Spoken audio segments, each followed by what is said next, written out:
अस्सलाम वालेकुम dear friends, उम्मीद है आप सब खैरियत से होंगे। हमारा आज का जो लेक्चर है ये यंग लायर्स के लिए बहुत ही इंपॉर्टेंट है। आज जो है हम स्टार्ट करने जा रहे हैं लीगल प्रैक्टिस कोर्स। आज के इस लेक्चर के अंदर इंशाल्लाह हम जो है डिक्लेरेटरी सूट के बारे में पढ़ेंगे, फाइलिंग ऑफ सिविल सूट, किस तरीके से सिविल सूट का आगाज़ किया जाता है। अब ज़रूरत पेश क्यों आई इस कोर्स को स्टार्ट करने की? जब मैं कोर्ट के अंदर गया तो प्रैक्टिस ऑफ द कोड ये देखी कि सीनियर जूनियर को नहीं सिखाता, और अमूमन यही प्रैक्टिस बन चुकी है कि जितने भी आप सीनियर्स देख लें, जितने भी नियर अबाउट कोई 90% सीनियर जो है वो जूनियर को नहीं सिखाते। उसका रीज़न क्या है? उसका रीज़न सिंपली ये कि जूनियर सीनियर से सीखना ही नहीं चाहता, पहला रीज़न। दूसरा रीज़न ये कि जो सीनियर आपको सिखा नहीं रहा, इट मीन्स कि वो खुद जब किसी का जूनियर था तब उसको भी किसी सीनियर ने नहीं सिखाया। ठीक है, अब ऐसा क्या किया जाए कि सीनियर आपको सिखाना शुरू कर दे? अब देखें, प्रैक्टिस ऑफ द कोड क्या बन चुका है कि सीनियर ने जैसा कहा आपने वैसा किया। फॉर एग्जांपल, सीनियर ने आपको सिर्फ और सिर्फ इस हद तक ही महदूद रखा कि आपने एडजर्नमेंट की एप्लीकेशन लिख के फ़ाइल करनी है, आपने जो है क्लाइंटेशन को देखना है, या फिर आपने सिर्फ और सिर्फ ये देखना है कि किस कोड की कौन सी तारीख़ है, जाके डेट लेके आ जानी है। या आपने सिर्फ और सिर्फ क्या करना है कि सीनियर ने आपको कहा कि भाई आप जाके ये देख के आएँ कि अभी तक जज साहब आए या नहीं आए। ठीक है, ऐसे ही मतलब कि आपको महदूद कर दिया, कभी भी आपको पेशी पर नहीं लेके गए, कभी भी आपको आर्ग्यूमेंट्स करना नहीं सिखाया। तो वो आर्ग्यूमेंट्स करना किस तरीके से आएंगे, ऐसा हम क्या करें एज बीइंग अ जूनियर कि सीनियर हमें सिखाए या फिर हम खुद ही सीखने लग जाएं? पहली चीज़ आपने क्या करना है, ड्राफ्टिंग। लीगल ड्राफ्टिंग पे जितनी ज़्यादा आपकी कमांड होगी उतने ज़्यादा चांसेस हैं कि आप केसेस से सीख पाएँ। अब मिसाल के तौर पे जब मैं कोर्ट के अंदर गया तो मैंने ये देखा कि जितने भी सीनियर्स हैं, जितने भी एडवोकेट्स हैं, 90% एडवोकेट्स जो है वो ड्राफ्टिंग नहीं करना जानते। वो क्या करते हैं, स्टेनो से अपनी ड्राफ्टिंग करवाते हैं, और स्टेनो के पास हर सीनियर जा रहा है। हर सीनियर किसके पास जा रहा है? स्टेनो के पास जा रहा है। अगर आप ड्राफ्टिंग करना शुरू कर दें, एक स्टेनो कितना कमा लेता है एक दिन के अंदर? नियर अबाउट कोई 15 to 20,000 पर डे। अब जब आप ड्राफ्टिंग करना सीख गए, सीनियर अपने केसेस की ड्राफ्टिंग भी आपसे करवाएगा, और आपके पास दूसरे एडवोकेट्स भी आएंगे कि आप हमारे केस की भी ड्राफ्टिंग करें। मतलब कि आप अपने केसेस से भी सीख रहे हैं और जितने अदर एडवोकेट्स हैं उनके केसेस से भी सीख रहे हैं। जब सीनियर आपसे उस केस की ड्राफ्टिंग करवा रहा है तो वो आपको each and every point dictate करेगा कि आपने इस पॉइंट पर ये यहाँ पर रहना है, इस पॉइंट पर आपने यहाँ पर रहना है। जब वो ये देखेगा कि अगर मैं स्टेनो को 5,000 दे रहा हूँ एक केस की ड्राफ्टिंग के, तो इसको कि मैं क्यों ना पर डे जो है 2 to 3,000 दे दूँ। मतलब कि आपकी अर्निंग भी वहाँ से उस स्टेज से स्टार्ट हो गई। ठीक हो गया। अब दूसरी बात ये कि जब आपने ड्राफ्टिंग करना सीख ली, फिर 2 से 3 महीने बाद आप ये देखते हैं कि सीनियर मुझे सिखा ही नहीं रहा, और ड्राफ्टिंग में अच्छे तरीके से जान गया हूँ किस तरीके से क्रिमिनल केस को फाइल किया जाता है, किस तरीके से एक सिविल सूट को इंस्टीट्यूट करना है, सारे की सारा प्रोसीजर जो है मैं सीख गया हूँ, ड्राफ्टिंग वगैरह मैं सीख गया हूँ। फिर आप क्या करेंगे? फिर आप जो है कोर्ट के अंदर खुद से कोई भी एक छोटा सा केस ले जाएं, फाइलिंग ऑफ सिविल सूट। ठीक है, जब आप कोर्ट के अंदर एक केस लेके गए तो उस केस के अंदर जितने भी पॉइंट्स आपको क्लियर नहीं है, आप किसी भी सीनियर से जाके पूछ लें। लेकिन प्रैक्टिस आप फिर कुछ मंथ्स के बाद इंडिपेंडेंट करना शुरू कर दें। ऐसा अक्सर मैंने ये देखा है, कराची के अंदर भी जब मैं गया तो वहाँ पर मैंने देखा ऐसे भी जूनियर है जो 3-3 साल एज बीइंग अ जूनियर ही काम कर रहे हैं। सीनियर के पास एज बीइंग अ जूनियर ही काम कर रहे हैं, और साथ ही साथ उनको एक किसी किस्म का आसरा नहीं है कि उनको किसी किस्म की स्टेपमेंट वगैरह मिल जाए। मतलब कि वो खुद का ख़र्चा भी घर से उठा रहे हैं टिल टुडे। अब जाहिर सी बात है कि आप इनरोल हो चुके हैं, 3 साल हो चुके हैं, इट मीन्स कि वो हाई कोर्ट के इनरोल भी हो गए, फिर भी वो क्या कर रहे हैं, वो जूनियर के पास ही काम कर रहे हैं और स्टेपमेंट वगैरह उनको कुछ भी नहीं मिल रहा।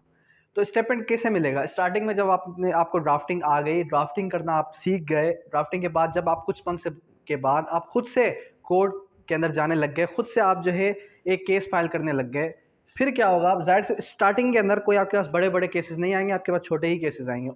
उन छोटे केसेस के अंदर भी पॉइंट्स होती हैं, ऐसे ऐसे पॉइंट्स जो थ्योरेटिकली जितना भी पढ़ लिया जाए, जब तक आप प्रैक्टिस नहीं करेंगे, जब तक आप जो है प्रैक्टिस के अंदर नहीं उतरेंगे, तब तक आपको वो चीज़ें क्लियर नहीं होंगी। खैर, जहाँ भी ऐसा कोई पॉइंट हो कि जहाँ पर आपको लगे कि अब मुझे सीनियर की ज़रूरत है, तो आप मुझसे गाइडेंस ले लें, या फिर आप अपने ही कंसर्न जो भी आपका सीनियर है वहाँ से गाइडेंस ले लें।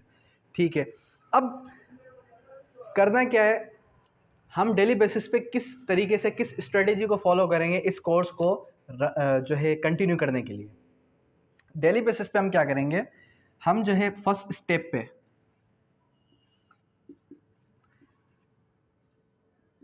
स्टेप 1 हमारा ये होगा कि हम आपको एक प्रोसीजर बताएंगे कि किस तरीके से आपने एक केस को प्रोसीड करना है।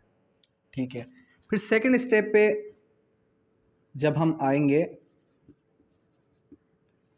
स्टेप 2 पे हम क्या करेंगे, हम आपको ड्राफ्टिंग करना सिखाएंगे।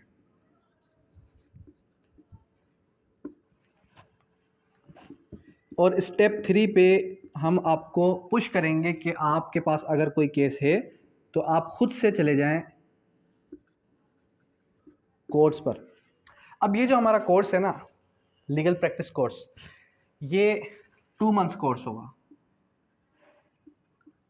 और रजिस्ट्रेशन के लिए 0311 300 888 और स्टार्ट कब से कर रहे हैं हम?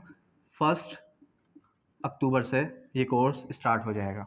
ऑनलाइन लेना चाहे ऑनलाइन भी ले सकते हैं, फिजिकल लेना चाहे फिजिकल भी ले सकते हैं। अब जब हम स्टेप 2 पर आएंगे तो ये वाला जो पॉइंट पोर्शन है स्टेप 2 वाला, ये बहुत ही इंपॉर्टेंट है आप सबके लिए। क्यों इंपॉर्टेंट है? इस वजह से इंपॉर्टेंट है क्योंकि इसके अंदर हम नियर अबाउट कोई 40 टू 45 ड्राफ्ट्स जो है डिस्कस करेंगे। किस तरीके के ड्राफ्ट? फॉर एग्जांपल 151 की एप्लीकेशन कहाँ मूव होगी, 151 सीपीसी की एप्लीकेशन कहाँ मूव होगी, उसका क्या प्रोसीजर है। ठीक है, इसी तरीके से एडजर्नमेंट की एप्लीकेशन अक्सर जूनियर्स को लिखने नहीं आती, उसका पूरा का पूरा एक तरीक़ेकार क्या है। इसी के साथ साथ फिर जो हमारे पास एक लीगल नोटिस है, लीगल नोटिस किन किन सूरतों में दिया जा सकता है ये भी, और साथ ही साथ लीगल नोटिस ड्राफ्ट किस तरीके से होगा, ये जब हम डिस्कस करेंगे। साथ ही साथ एंड ऑफ द क्लास जो है व्हाट्सएप ग्रुप के अंदर आपके साथ ये चीज़ें शेयर होती रहेंगी। मिसाल के तौर पे अगर आज हम डिस्कस करें डिक्लेरेटरी सूट, तो डिक्लेरेटरी सूट का ईच एंड एवरी पेज में आपको जो है पीडीएफ में कन्वर्ट करके आपको शेयर कर दूंगा। खैर, अब हम कुछ दिन नियर अबाउट कोई 10 to 15 डेज स्टेप 1 पे चलेंगे, जिसके अंदर हम जो है आपको थ्योरेटिकली लेके चलेंगे। फॉर एग्जांपल अगर डिक्लेरेटरी सूट है तो इसके साथ साथ इसके रेलेवेंट प्रोविजंस क्या हैं, प्लेंट किस तरीके से दाखिल होती है। देखें, जब हमने ऑर्डर 7 पढ़ा तो वहाँ पर पढ़ने की हद तक हमें सिर्फ पता चला कि ऑर्डर 7 में जो प्लेंट है, प्लेंट के अंदर ये चीज़ें होनी चाहिए। जब आप प्रैक्टिकली उसको देखेंगे, प्रैक्टिस के अंदर आएंगे, आप ये देखेंगे कि इसके अंदर इफेक्ट्स इस तरीके से क्या होते हैं। इसके अंदर काज ऑफ एक्शन जो है वो इस पैटर्न का होता है। काज ऑफ एक्शन के साथ जो प्रेयर होती है, प्रेयर किस तरीके से लिखी जाती है। ठीक है, ये सब चीज़ें जब आप उसके अंदर देखेंगे नहीं तब तक आपको समझ में नहीं आएंगी। ठीक है, अब हम प्रैक्टिकली अगर हम इसको देखें, किसको? डिक्लेरेटरी सूट को। तो डिक्लेरेटरी सूट के अंदर स्टेप 1 के अंदर जब हम आए, स्टेप 1 के अंदर हमने क्या किया, हमने जो है प्लेंट फाइल की।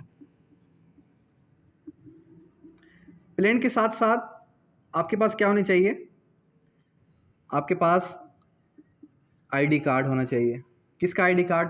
प्लेंटिफ का ID card. As being an advocate आपके पास प्लेंटिफ का आईडी कार्ड होना चाहिए। अगर आईडी कार्ड नहीं है, प्लेंटिफ माइनर है, तो फिर उसका बे फॉर्म। स्टेप 2 के अंदर फिर हमारे पास कौन कौन सी चीज़ें होनी चाहिए? स्टेप 2 की तरफ जाने से पहले स्टूडेंट्स को ये भी नहीं पता होगा कि प्लेंट के अंदर कौन कौन सी चीज़ें होती हैं। जब हमने प्लेंट को डिस्कस किया तो प्लेंट के अंदर क्या क्या था? फैक्ट्स थे। फैक्ट्स के बाद क्या था? फैक्ट्स के बाद cause of action,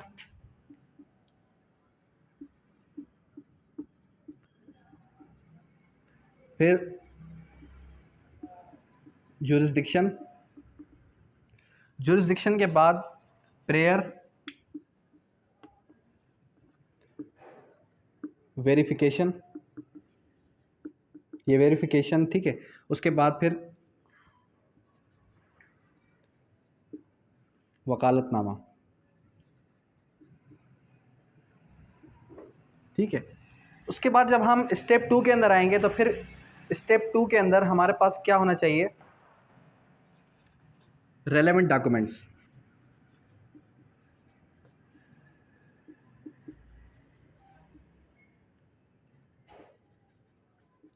relevant documents मतलब कि जितने भी डॉक्यूमेंट्स प्लेन के साथ लगने चाहिए, जितने भी, फॉर एग्जांपल अगर आपका डिक्लेरेटरी सूट है कि रिलेटेड टू नादरा, जिसके अंदर आपके पास क्या है, ऐसा केस है जिसके अंदर जो प्लेंटिफ है आपका, उसके नाम के अंदर कोई चेंजिंग करनी है, तो उसके जितने भी रेलेवेंट डॉक्यूमेंट्स होंगे, जितने भी, फॉर एग्जांपल कोई बर्थ सर्टिफिकेट हो गया, या फिर जो है स्कूल का कोई सर्टिफिकेट हो गया, ठीक है, या फिर जो है मार्कशीट वगैरह हो गई, तो रेलेवेंट जितने भी डॉक्यूमेंट्स होंगे वो सारे के सारे आप उसके साथ अटैच करेंगे।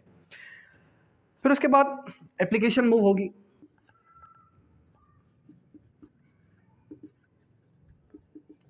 एप्लीकेशन किस चीज़ की मूव होगी? एप्लीकेशन मूव होगी आपके ऑर्डर 9 रूल 1-2 की, ऑर्डर 39 रूल 1-2 इंजंक्शन की, ठीक है। अब डिपेंड करता है ये आपका कि आपका जो डिक्लेरेटरी सूट है वो किस नेचर का है, ठीक है। उसके बाद ये प्लेंट के बाद एप्लीकेशन मूव होगी। किसके बाद? प्लेंट के बाद एप्लीकेशन मूव होगी। फिर जो है हम क्या लिखेंगे, अगर फॉर एग्जांपल किसी प्रॉपर्टी से रिलेटेड कोई डिक्लेरेटरी सूट है तो फिर लिस्ट ऑफ लीगल हेयर्स। उसके बाद क्या आ जाएगा? उसके बाद आ जाएगा आपका एड्रेस, जिसको हम उर्दू के अंदर कहते हैं फ़र्द पता, ठीक है। पंजाब के अंदर फ़र्द पता कहा जाता है। अब पंजाब के अंदर ये प्रैक्टिस ऑफ द कोड है कि जितने भी हमारे पास एप्लीकेशंस मूव होंगे, जितने भी ये फॉर्म्स वगैरह हैं, वो सारे के सारे उर्दू के अंदर होंगे। लेकिन सिंध के अंदर क्या है? सिंध के अंदर ये सारी चीज़ें इंग्लिश के अंदर है। अब उसके बाद list of witnesses, list of witnesses आ जाएगा। लिस्ट ऑफ विटनेसेस के बाद क्या आएगा? एप्लीकेशन मूव होगी एक, जो कि ऑर्डर 7 रूल 14 की है। अब ये ऑर्डर 7 रूल 14 क्या है? जो हमें बताता है प्रोडक्शन ऑफ डॉक्यूमेंट्स के बारे में। किसके बारे में बताता है? प्रोडक्शन ऑफ डॉक्यूमेंट्स के बारे में। फिर उसके बाद एक और जो है आप एप्लीकेशन मूव करेंगे, किसकी? ऑर्डर 13 एप्लीकेशन के तहत क्या होगा? ऑर्डर 13 रूल 1 की, जो कि डॉक्यूमेंट्री एविडेंस के बारे में बताता है कि जो भी डॉक्यूमेंट्री एविडेंस है वो सारे के सारे आप प्रेजेंट करेंगे। फिर 9th स्टेप पे टिकट वगैरह, टिकट जितने भी हमारे पास कोर्ट फीस हैं, फॉर एग्जांपल जिस भी नेचर का आपका जो है मैटर होगा, उससे रिलेटेड आप ये देखें कि उस पर टिकट कितने रुपए की लगेगी। अब ये फॉर एग्जांपल के अगर डिक्लेरेटरी सूट है, अगर तो ये कोर्ट फीस एक्ट के अंदर लिखा है कि डिक्लेरेटरी सूट के ऊपर कोई फीस वगैरह नहीं है, तो फिर टिकट वगैरह भी नहीं लगेगी। उसके बाद वकालतनामा,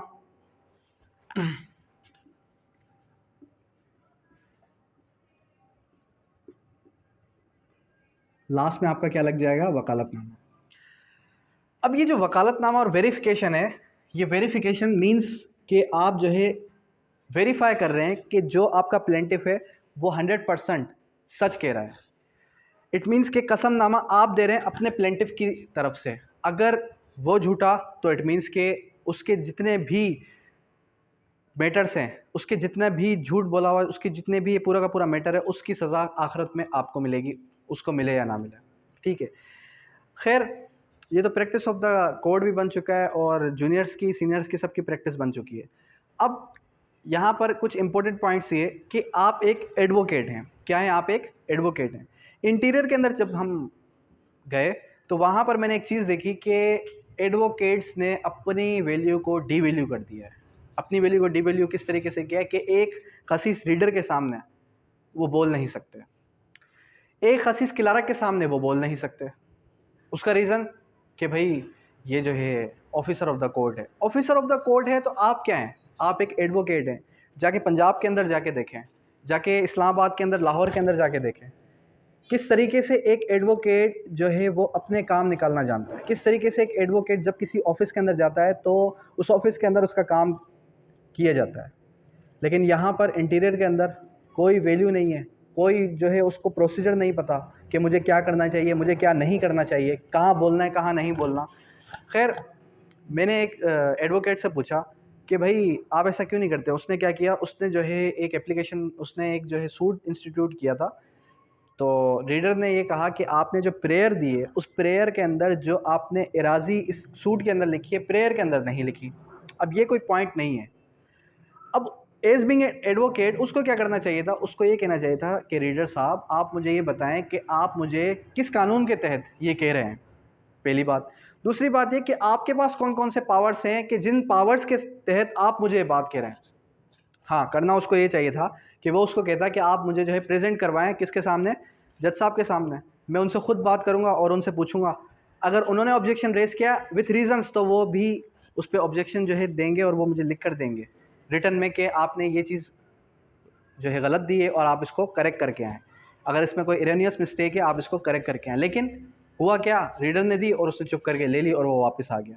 जब वो वापस आया मैंने उसको समझाया, लेकिन क्या वो उनके कहने के मतलब ये तो प्रैक्टिस ऑफ द कोर्ट बन चुकी है। अब प्रैक्टिस ऑफ द कोर्ट अगर बन चुकी है तो इसको चेंज कौन करेगा।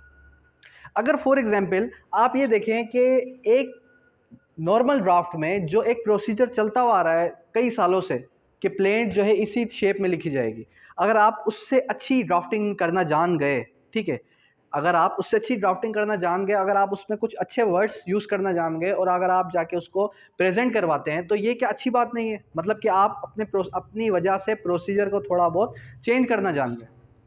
खैर, अब यहाँ पर क्या करना चाहिए, यहाँ पर करना ये चाहिए कि आपकी स्मार्ट स्टडी भी हो, लॉ पे ग्रिप भी हो, साथ ही साथ आपकी ड्राफ्टिंग पर भी ग्रिप हो। जब आपकी ड्राफ्टिंग पर अच्छे तरीके से ग्रिप होगी तो आप कहीं भी मार नहीं खाएंगे। कभी भी आप जो है स्टेनो के, कभी भी आप क्लर्क के मोहताज नहीं होंगे कि हमें जो है ये एप्लीकेशन दे दें, हमें जो है ये एप्लीकेशन ड्राफ्ट करवा दें। अब जब ड्राफ्ट भी करवा रहे हैं 500, बात ये नहीं है पैसे देकर काम करवाना, बात ये है कि आप किसी के मोहताज नहीं होंगे। एट अ टाइम अगर आपको चाहिए तो आप जो है उसको खुद भी ड्राफ्ट कर सकते हैं। अफसोस की बात यह है कि मैंने कुछ ऐसे एडवोकेट्स भी देखे इंटीरियर के अंदर जो कि, अब मैं क्या कहूँ कि वो जो है ये भी नहीं जानते कि किस तरीके से एक एप्लीकेशन लिखी जाती है जब सर्टिफाइड ट्रू कॉपी के लिए हम एप्लीकेशन देते हैं। लोकल लैंग्वेज के अंदर भी लिखना नहीं जानते। बाकी वो एडजर्नमेंट की एप्लीकेशन तो रही दूर की बात। खैर, अगर ये भी नहीं आती आप में से किसी को तो वो भी मैं आपको लिखना सिखा दूँगा। अगर कोई आपको हरास कर रहा है as being a normal citizen तो उसकी जो एप्लीकेशन किस तरीके से मूव करते हैं डीआईजी को, आईजी को या फिर जो है एसपी को, वो किस तरीके से मूव की जाती है, उसका प्रोसीजर क्या है, उसका पैटर्न क्या है, वो भी मैं आपको लिखना सिखा दूंगा। साथ ही साथ जितने भी हमारे पास कोड के अंदर के जितने भी हमारे पास एप्लीकेशंस मूव होती हैं जो कि मिसलिनियस एप्लीकेशंस होती हैं, कौन सी एप्लीकेशंस मिसलिनियस एप्लीकेशंस होती हैं, वो भी मैं आपको मूव करना सिखा दूंगा। और उसका ड्राफ्ट जो है, उसका पैटर्न ऐसा पैटर्न है कि अगर आपने एक बार अपनी नज़रों से गुजार लिया आप खुद अपनी वर्डिंग के अंदर उसको लिख सकते हैं। अब आप ये सोचें कि अगर आपको इस चीज़ पर ग्रिप आ गई तो कितना अच्छा होगा आपके लिए भी और साथ ही साथ जिसके पास आप प्रैक्टिस करेंगे उसके लिए भी, कि आप उसका काम भी आसान कर रहे हैं। उसको किसी और के पास जाने से अच्छा वो आपको कहेगा कि आप मेरा ये काम कर दें। और इंशाल्लाह उम्मीद है कि आप ये देखें कि वही आपका सीनियर आपको सर कह के बुलाएगा, सिर्फ इस वजह से कि आप काम के बन गए उसके लिए। जब चाहे कितनी ग्रिप हो आपकी लॉ के ऊपर आपकी चाहे कितनी भी ग्रिप हो, लेकिन जब आप कोर्ट के अंदर कदम रखेंगे तो आप खाली हैं। ये चीज़ मैंने देखी। अब खाली क्यों है? इस वजह से खाली हैं कि लॉ तो आपको आता है लेकिन उस लॉ को यूटिलाइज़ किस तरीके से करते हैं, उस लॉ को प्रैक्टिकली यूज़ कैसे करना है वो आपको नहीं आता। आपको प्रोसीजर पता है क्रिमिनल ट्रायल का, लेकिन जब तक आप कोर्ट के अंदर देखेंगे नहीं तब तक आपको उस चीज़ का पता ही नहीं चलेगा। एग्जामिनेशन इन चीफ का पता है, क्रॉस एग्जामिनेशन का पता है, फिर मूवीज़ के अंदर भी देखा है, लेकिन प्रैक्टिकली जब आप देखेंगे तब आप खुद से जानेंगे कि मैं कल कला को यहाँ पर खड़े होकर किस तरीके से क्रॉस एग्जामिनेशन करूँगा। क्रॉस एग्जामिनेशन में मुझे कौन कौन सी पॉइंट्स देखनी पड़ेंगी, ईच एंड एवरी पॉइंट इंशाल्लाह हम डिस्कस करेंगे। खैर, ये जो चीज़ें हैं ना, ये जितनी भी मैं आपको बता रहा हूँ, जैसे कि जो कि आपको कहाँ पे समझ आएंगे? जब आप खुद से कोर्ट के अंदर जाएंगे और जब आप खुद से प्लीड करेंगे केस को। आप खुद से प्लीड किस तरीके से करेंगे? आप केस पकड़ें, कोई भी छोटा मोटा केस हो, वहाँ से स्टार्ट करें। स्टार्ट कैसे करें? सीनियर की गाइडलाइंस ले लें, किसी ऐसे सीनियर की गाइडलाइंस लें, इवन वो आपके कॉन्टेक्ट में नहीं था, आप उसको सर कह के सर मुझे बताएं कि अब मैंने ये जो है सूट इंस्टीट्यूट किया, अब मैं फर्दर इसके बाद क्या करूँ, अब मैं फर्दर इसके बाद आर्ग्यू करूँ या नहीं करूँ, एप्लीकेशन मूव करनी है तो कौन सी एप्लीकेशन मूव करूँ, सारा कुछ आप सीनियर के असिस्ट में कर सकते हैं अगर आप करना चाहें तो, अगर आप वाकई आपके अंदर ईगरनेस है इस चीज़ की तो। अंडरस्टैंड? बाकी इंशाल्लाह रही बात लीगल ड्राफ्टिंग की और साथ ही साथ किसकी, फाइलिंग ऑफ सूट की, और साथ साथ क्रिमिनल जितने भी हमारे पास केसेस हैं उनको फाइल करने की, उनको जो है डिस्कस करने की, वो इंशाल्लाह हम जो है डेली बेसिस पे डिस्कस करते चलेंगे। और रही बात जहाँ तक कोर्ट की, तो कोर्ट जब तक आप जाएंगे नहीं, जब तक आप वहाँ का प्रोसीजर देखेंगे नहीं, तब तक आपको कुछ नहीं समझ आएगा। मैंने पूरा का पूरा प्रोसीजर कोर्ट का विद इन 1 मंथ सीख लिया था। उसका रीज़न क्या था कि लॉ अच्छे से आता था और साथ ही साथ ड्राफ्टिंग अच्छी थी। जब आपकी ड्राफ्टिंग अच्छी होगी, साथ ही साथ लॉ भी अच्छे से आएगा, आप विद इन मैक्सिमम आप 2 to 3 months as being assistant, as being junior आप अच्छे तरीके से सीख लेंगे। उसके बाद आपको कोई ज़रूरत नहीं है किसी के सीनियर की, आप जो है खुद से इंडिपेंडेंट प्रैक्टिस करना स्टार्ट कर सकते हैं। अब यहाँ तक किसी भी किस्म की कोई भी क्वेरी है, कोई भी क्वेश्चन है तो आप कर सकते हैं। Thank you, that's all.